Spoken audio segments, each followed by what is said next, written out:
Alors, toujours ce DS2, l'exercice 2. Cet exercice 2, il provient de la même épreuve que l'exercice 1, c'est-à-dire écrit comme 2016. Alors, c'est un exercice que j'ai tronqué, puisque la fin traitait de variables aléatoires à densité, qui est une partie du programme que l'on n'a pas encore vue, et pour cause, on doit la voir qu'au second semestre. Dans l'ancien programme, il y avait déjà des variables aléatoires à densité au premier semestre. Bref, il s'agit d'une étude de fonction avec un débouché sur une histoire d'intégrale. Première question, on nous demande d'étudier les variations de la fonction g0. Donc si on remplace n par 0, la fonction g0 elle va de r plus dans R. Et à x, elle associe donc ln de 1 plus x à la puissance 0, c'est-à-dire 1, divisé par 1 plus x au carré. Bien sûr, g0 est dérivable sur r plus en tant que fonction rationnelle, par exemple. Donc une fonction rationnelle, c'est le quotient de deux fonctions polynomiales, dont le dénominateur ne s'annule pas sur R+. Le dénominateur s'annule en 0, en moins 1. Je me donne x dans R+, et j'ai g0' de x qui vaut dérivée de 1 plus x au carré, donc 2, facteur de u' qui vaut 1, facteur de 1 plus x à la puissance 1, divisé par 1 plus x au carré. J'ai oublié le moins, c'est moins u' sur u carré, la dérivée d'une fonction du type 1 sur u, qui est bien sûr négative sur R+. Pourquoi négatif? Eh bien parce que x étant positif, 1 plus x l'est aussi, on multiplie par moins 2, on obtient un résultat négatif. Et ici, le dénominateur, c'est pas 1 plus x au carré, c'est 1 plus x carré au carré, c'est-à-dire 1 plus x à la puissance 4. On pourrait même simplifier et puis obtenir du 2 facteur de 1 plus x, moins 2 sur 1 plus x au cube. Est-ce que c'est utile d'aller jusque-là? Je ne sais pas. Bref, toujours est-il qu'on en conclut que G0 est décroissante sur R+, puisque sa dérivée est négative. Hop, première partie réglée. Préciser la limite en plus l'infini. La limite lorsque x tend vers plus l'infini de G0 de x, c'est la limite de 1 sur 1 plus x au carré. Bien sûr, on va trouver 0, puisque, par exemple, 1 plus x au carré tend vers plus l'infini. Et puis l'inverse. Je ne pense pas qu'il soit nécessaire de détailler davantage cette limite. La tangente en 0, donc on a besoin de G0' de 0. On va trouver moins 2 sur 1 plus x à la puissance 4, c'est-à-dire 1 plus 0 à la puissance 4, c'est-à-dire moins 2. G0 de 0, on va avoir 1. Donc, la tangente en 0 a pour équation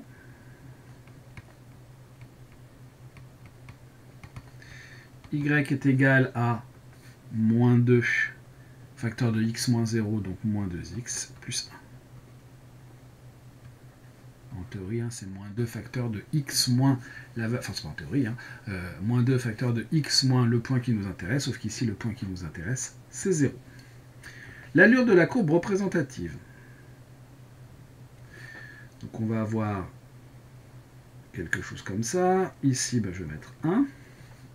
Ici, j'ai 0. Et puis là-bas, forcément, on a l'axe des abscisses. Ma tangente, pourquoi on m'a demandé de la dessiner, donc moins 2x. Donc ici, si je mets 1, ici, donc moins 2x, on va avoir une tangente qui va avoir tendance à partir comme ça, en fait. Je vais dessiner ça un petit peu mieux. Avec la tablette, c'est pas top. Alors même ici, là, on va faire les choses autrement, on va mettre 0,5 ici, on va mettre 1 là. Et donc la tangente, hop, elle est plus facile à dessiner, elle va partir comme ça. Et puis, en plus l'infini, on va avoir une courbe qui tend vers 0. Est-ce que, vu l'allure ici, il y a toutes les chances que la courbe soit au-dessus, donc on va très probablement avoir une allure de courbe qui va être comme ça. Donc ici vous avez l'axe des ordonnées qui est asymptote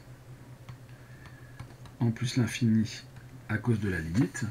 Vous avez ici en rose y égale moins 2x plus 1, la tangente à la courbe.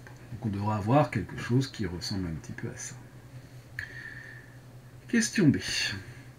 Justifier que Gn est dérivable sur R+, et montrer que, bon bah, soit n appartenant à n étoile, Gn de x est égal à ln de 1 plus x à la puissance n, divisé par 1 plus x au carré. Gn est le quotient de deux fonctions de classe C infini, en fait. C infini sur R+, dont le dénominateur ne s'y annule pas. Donc, Gn et C infini, donc dérivable, c'est beaucoup moins fort, sur R+.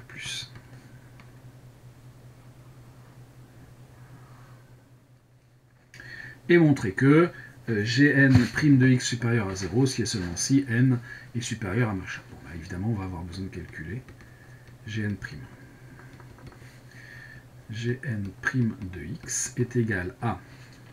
Donc on a quelque chose de la forme u sur v, donc u', n multiplié par 1 sur 1 plus x, multiplié par ln de 1 plus x, le tout à la puissance n-1, donc ça,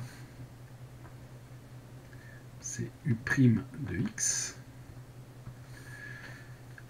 multiplié par v, donc 1 plus x au carré,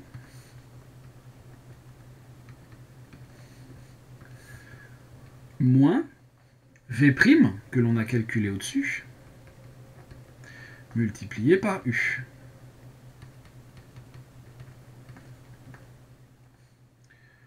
Le tout, hop, divisé par 1 plus x carré au carré, donc 1 plus x à la puissance 4.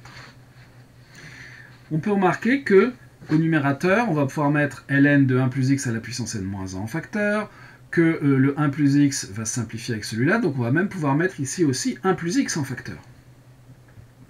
Donc on va avoir quoi? On va avoir n multiplié par 1 plus x ln de 1 plus x à la puissance n-1, moins 2 1 plus x, ln de 1 plus x à la puissance n sur 1 plus x à la puissance 4. On continue notre travail. Donc on a dit qu'on pouvait mettre 1 plus x et ln de 1 plus x à la puissance n en facteur. Donc il va nous rester ici n moins 2 ln de 1 plus x, le tout que je multiplie par 1 plus x ln de 1 plus x à la puissance n-1 sur 1 plus x à la puissance 4. Quand est-ce que c'est positif? Donc, or, 1 plus x à la puissance 4 est positif, 1 plus x est positif, ln de 1 plus x est positif puisque 1 plus x est supérieur à 1, d'où Gn' de x positif. Si et seulement si, bah, il nous reste ce bloc-là. Donc n moins 2 ln de 1 plus x positif, c'est-à-dire n supérieur ou égal à 2 ln de 1 plus x. D'où pour tout x appartenant à R+, G'N de x positif si et seulement si n plus grand que 2 ln de 1 plus x.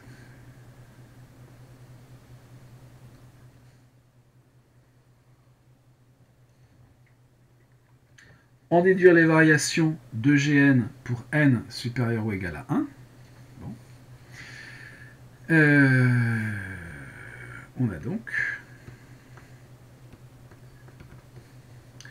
n supérieur ou égal à 2 ln de 1 plus x, si et seulement si ln de 1 plus x inférieur ou égal à n sur 2, ce qui revient à dire que 1 plus x est inférieur ou égal à exponentielle de n sur 2, ce qui revient encore à dire que x est inférieur ou égal à exponentielle de n sur 2 moins 1. Ce qui nous permet de déduire le signe. Si x est plus petit que ça, Gn' est positif, sous-entendu, si x est plus grand, Gn' est négatif. On a donc x, hop, hop, donc ici on va avoir le signe de Gn' de x, variation de Gn. On est sur 0 plus l'infini, et on a un changement de signe en exponentielle de n sur 2 moins 1. On vient de dire que le signe était positif lorsque x était plus petit, donc ici on a un plus, ici on a un moins. Voilà les variations, et on nous demande de calculer soigneusement la limite en plus l'infini, donc je vais encadrer ce tableau-là, hop hop hop.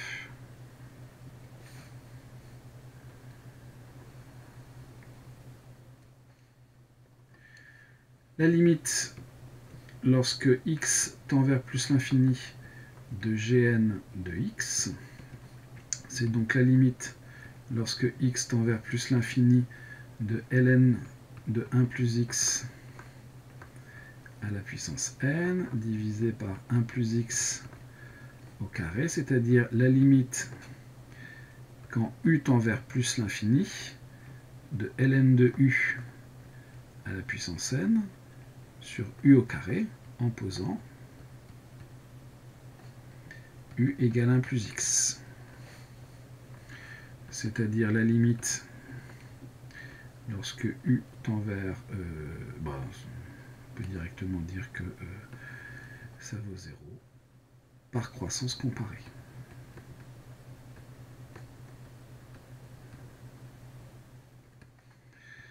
Ln de u à la puissance n est en effet négligeable devant u carré. Donc je conclus qu'ici on va avoir 0, et donc la limite quand x tend vers plus l'infini de Gn de x vaut 0.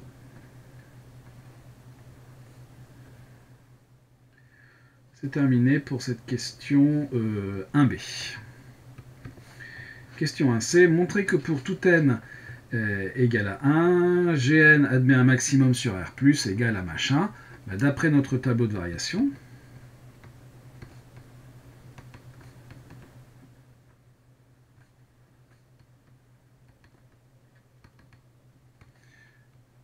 Gn admet un maximum en exponentielle de n sur 2, je crois, moins 1, si je ne dis pas de bêtises, c'est bien ça. Ce maximum, et c'est ça qu'on nous demande, vaut Gn de exponentielle de n sur 2 moins 1, c'est-à-dire ln de 1 plus exponentielle de n sur 2 moins 1, le tout à la puissance n sur 1 plus exponentielle de n sur 2 moins 1, le tout au carré. Donc on va avoir ln de exponentielle de n sur 2, le tout à la puissance n, divisé par exponentielle de n sur 2 au carré, c'est-à-dire exponentielle de n. C'est-à-dire ln de exponentielle de n sur 2 à la puissance n, on va avoir exponentielle de n, non pardon, on va avoir n sur 2 à la puissance n divisé par exponentielle de n, c'est-à-dire n sur 2e, le tout à la puissance n. D'où Gn admet Mn égale n sur 2e à la puissance n comme maximum.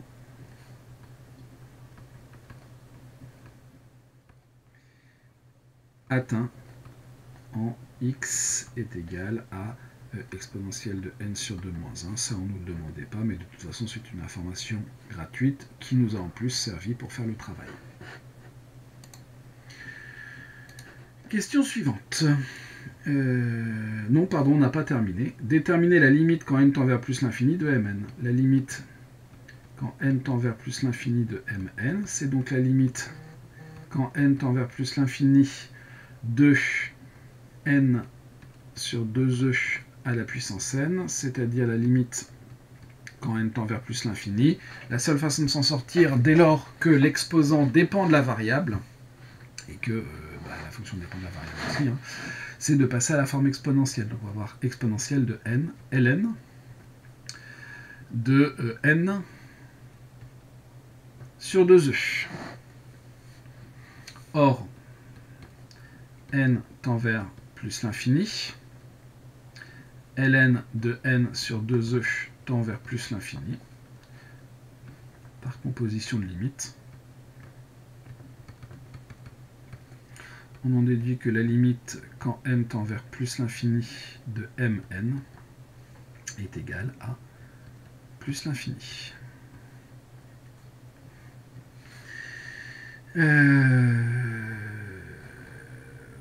Voilà.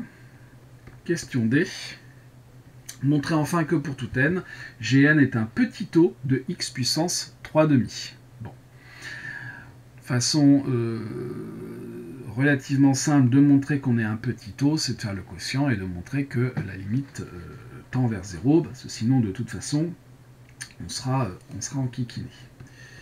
On n'a pas moyen de déterminer un équivalent simple qui nous permettrait d'avoir de la négligeabilité relativement simple, donc on est un petit peu embêté.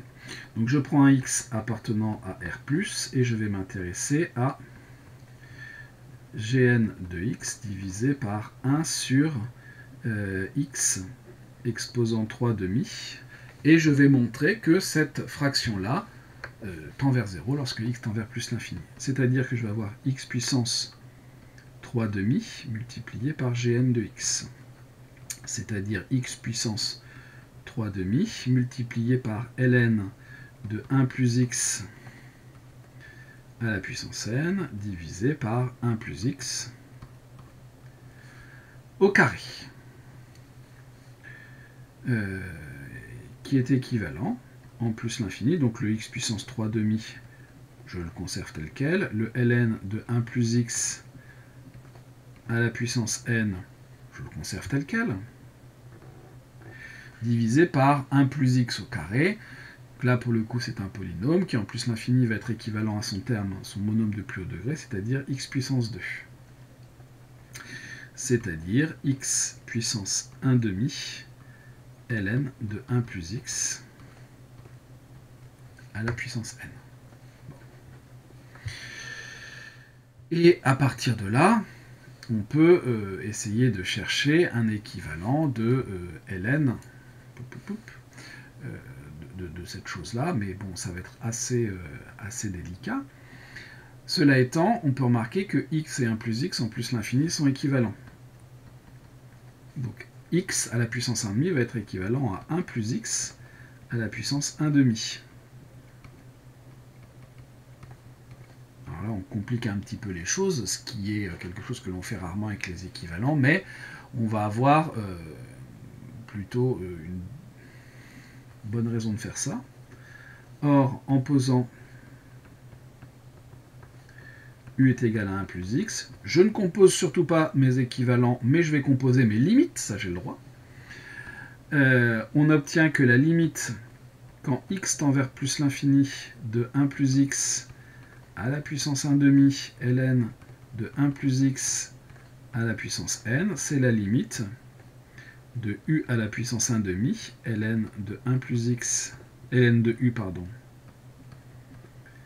à la puissance n, lorsque u, pardon, ici, tend vers plus l'infini. Et bah, comme on l'a vu auparavant, c'est 0 par croissance comparée.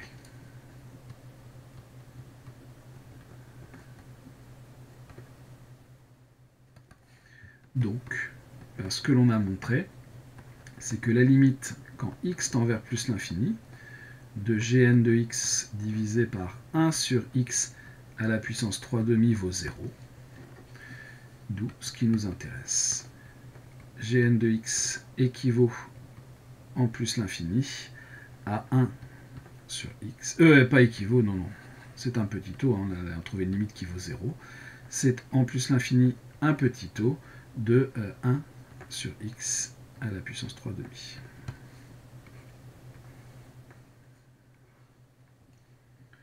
Voilà, c'est la fin de la question. Question 2a. In, c'est l'intégrale de 0 à plus l'infini de gn de t dt. Première question, montrer que l'intégrale I0 est convergente. On peut remarquer que pour tout t appartenant à 0 plus l'infini, gn de t est positif. Je vous rappelle que aussi bien dans les séries que dans les intégrales, les critères d'équivalence, ou de petit taux, hein, puisqu'ici on va utiliser un petit taux, hein, ça ne fonctionne que pour les fonctions qui sont positives. Or, Gn de t est un petit taux en plus l'infini de 1 sur x puissance 3 demi, et l'intégrale, alors ici j'ai mis x, donc c'est plutôt t, et l'intégrale de 0 à plus l'infini de dt sur t puissance 3 demi converge en tant qu'intégrale de Riemann.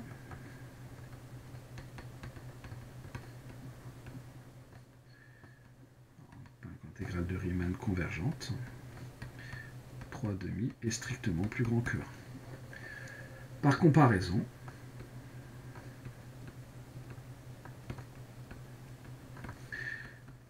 I0 converge, elle aussi.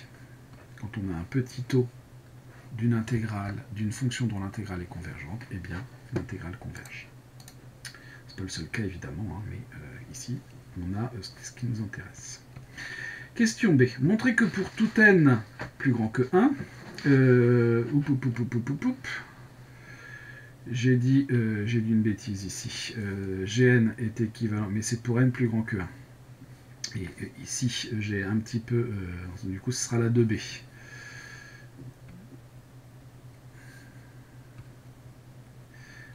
N plus grand que 1. Et donc ici, c'est in qui va converger. Ok. Donc là, de A, du coup, je vais inverser les deux parce que j'ai bien mis le B aussi. I0,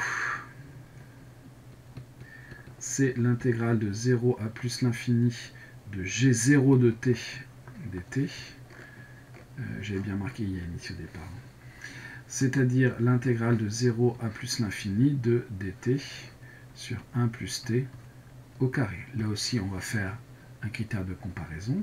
Or, 1 sur 1 plus t au carré équivaut en plus l'infini à 1 sur t carré. Et l'intégrale de 0 à plus l'infini de dt sur t carré converge. Là aussi, Riemann. Donc là aussi, par comparaison, une fois qu'on l'a fait proprement une fois, on peut alléger un petit peu la rédaction. I0 converge.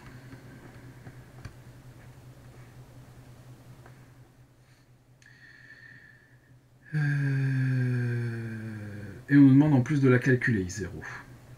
Donc I0, c'est l'intégrale de 0 à plus l'infini de dt sur 1 plus t au carré, qui est la dérivée en fait de la fonction qui a t associe moins 1 sur 1 plus t.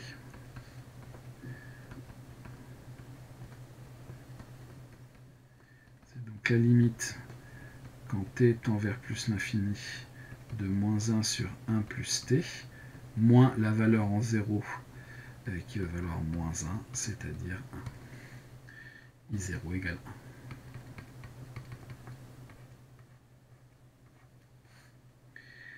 C'est réglé. Question C. À l'aide d'une intégration par partie, montrez que pour tout n, in plus 1 égale n plus 1 in. Je vous rappelle que pour les intégrations par partie, il faut revenir à une intégrale sur un intervalle fermé borné, donc une intégrale sur 0x. Je me donne x appartenant à R+, et je vais m'intéresser, non pas à in ou in plus 1 directement, mais à l'intégrale de 0 à x de gn de t dt, c'est-à-dire l'intégrale de 0 à x de ln de 1 plus t à la puissance n sur 1 plus t au carré dt. Évidemment, je vais poser u' de t qui est égal à 1 sur 1 plus t au carré, v de t, on va le mettre ici, v de t qui vaut ln de 1 plus t à la puissance n.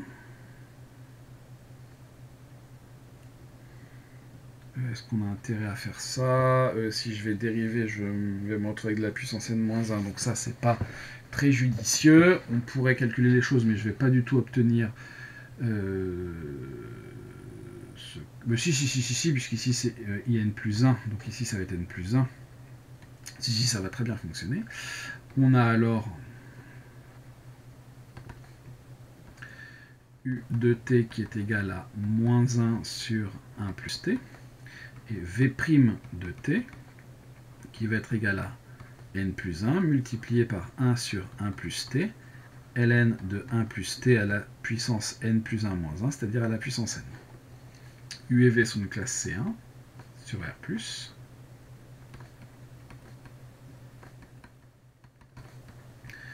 Par partie,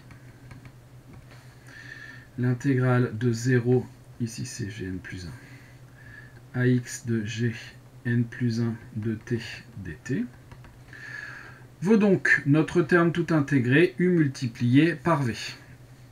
Donc je vais avoir moins ln de 1 plus t à la puissance n plus 1 divisé par 1 plus t, que je vais évaluer entre 0 et x, moins l'intégrale entre 0 et x de u multiplié par v', donc je vais avoir moins ici et le moins là qui vont nous faire plus, le n plus 1 que je peux sortir par la linéarité, 1 plus t multiplié par 1 plus t, ce qui va nous faire 1 plus t au carré, ln de 1 plus t à la puissance n sur 1 plus t au carré dt.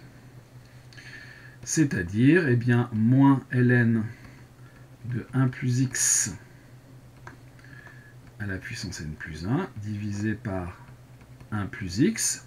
En 0, eh bien, on va obtenir ln de 1, c'est-à-dire 0, à la puissance n'importe quoi, ça nous fait toujours 0, divisé par 1, pas de problème, plus n plus 1, multiplié par l'intégrale de 0 à x de gn de t dt. Or, la limite quand x tend vers plus l'infini de cette chose-là, de ln de 1 plus x à la puissance n plus 1 divisé par 1 plus x, est égal à 0 par croissance comparée. On l'a déjà fait plein de fois, donc je pense qu'on peut alléger la rédaction. Et l'intégrale de 0 à x de gn de t dt va tendre, lorsque x tend vers plus l'infini, vers in. De même, celle-là, elle tendra vers in plus 1. Conclusion. in plus 1 est égal à 0 plus n plus 1 multiplié par in.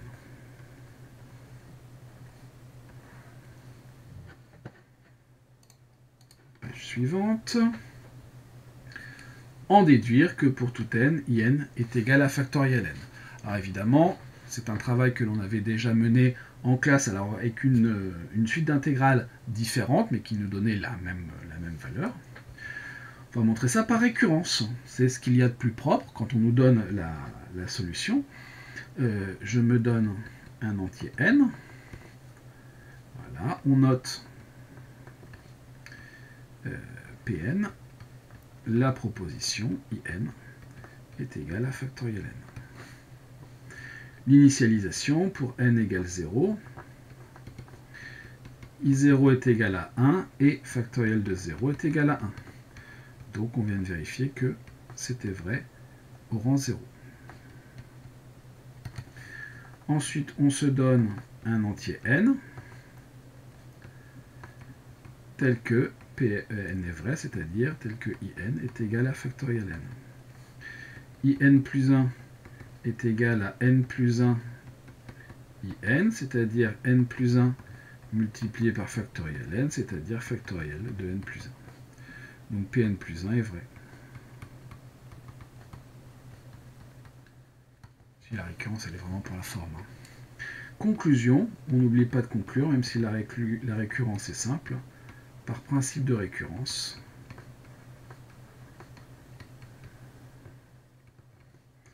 Pour tout n appartenant à n, In est égal à factoriel n. Ce qui termine la question 2. Question 3. On nous donne une fonction dont il faut montrer qu'elle est continue sur R. Très bien, c'est la fonction fn. Évidemment, on sait que Gn est continu car dérivable sur 0 plus l'infini, donc Fn aussi, puisque les deux sont égales sur cet ensemble.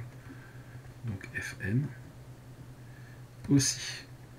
Fn est constante égale à 0.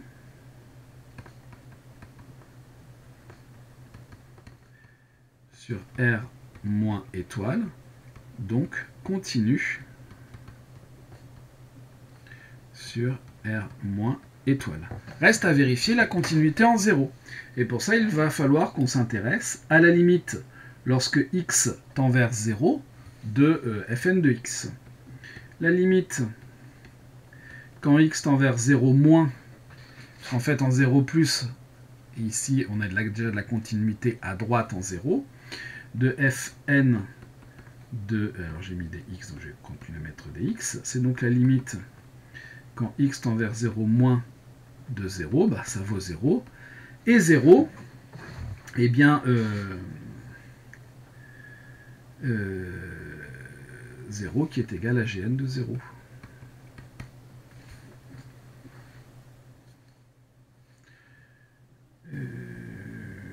Pour n appartenant à n étoiles. Hein, ici. De toute façon, on le disait dans l'énoncé, hein, on va quand même le répéter, soit n appartenant à n étoiles. Pour n égale 0, ça ne fonctionne pas. D'où Fn est continu en 0. Fn est continu sur R- étoile, en 0 est continu à gauche en 0, très exactement. Donc, continue en 0, puisque continue à droite en 0. Conclusion, Fn est continu sur R dans son intégralité. Fn est-elle dérivable sur R? Il faut s'intéresser à la dérivabilité en 0. Fn est dérivable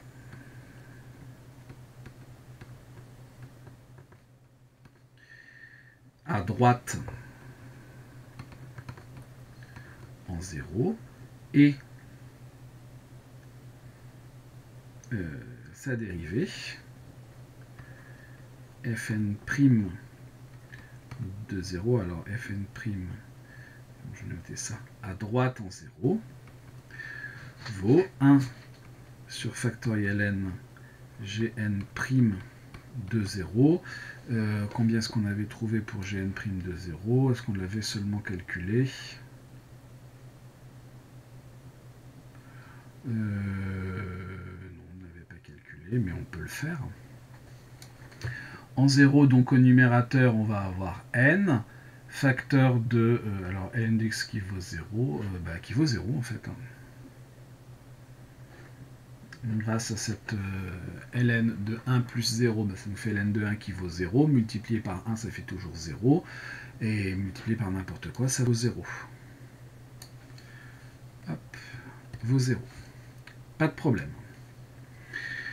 Est-ce que fn est dérivable à gauche en 0? C'est une bonne question, on va la calculer. Donc je vais m'intéresser au taux d'accroissement de fn en 0 à gauche. Donc, je vais me donner pour ça un h négatif, c'est-à-dire qu'ici je vais avoir fn de h moins fn de 0 sur h. Fn de h, quand h est négatif, il va falloir 0, moins 0, on trouve 0, qui tend vers 0. Donc, Fn est dérivable à gauche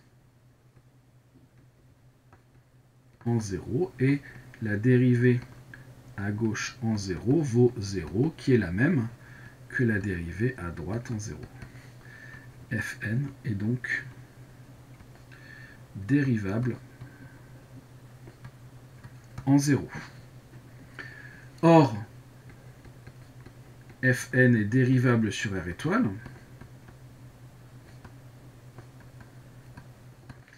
Constante sur R moins étoile est égale à la fonction Gn sur R+, et Gn y est dérivable.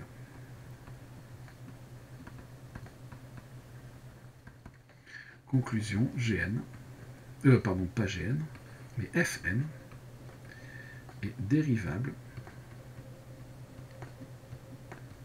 sur R. Hop. Dernière question. Question C. Donc calculer l'intégrale de cette fonction, d'abord montrer qu'elle converge. Donc déjà je vais m'intéresser à l'intégrale de moins l'infini à 0 de fn de t dt. Ça c'est l'intégrale de moins l'infini à 0 de 0 dt, qui évidemment vaut 0. Hein. On peut le faire avec un x et ainsi de suite. On peut le faire, hein. Cette intégrale converge.